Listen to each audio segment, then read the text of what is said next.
So, mga tayo ng talbos. Tayo magdidis at magsisigang ng hipo. So, good morning. Ito yung ating mga panlahok sa sinigang na hipon. Mayroon ako ritong talong. Mayroon ako ritong sili. May okra. Yan. Ito galing sa aking halaman na fresh na talbos ng kamote. Kapipitas ko lang yan kanina doon sa aking talbusan. So, meron nga tayo ritong buko.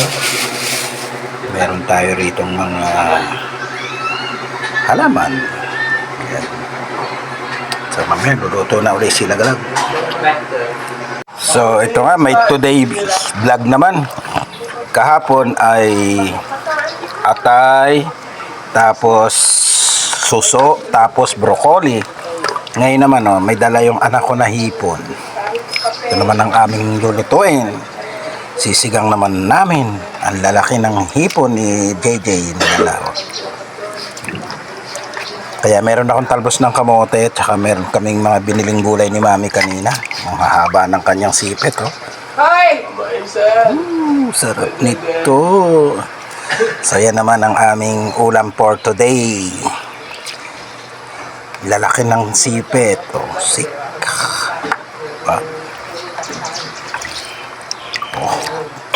Yari na naman ang kanin na rin. Pakloy na naman ang kain ni Tolits nitong lagalag. Sige, lulutuin na natin yan maya-maya. So, ito na guys. Magluluto na tayo ng sinigang na hipon. Guys, tip lang ang ginagamit namin pag nagsisigang yung pinaghugasan ng bigas para malasa yung sabaw.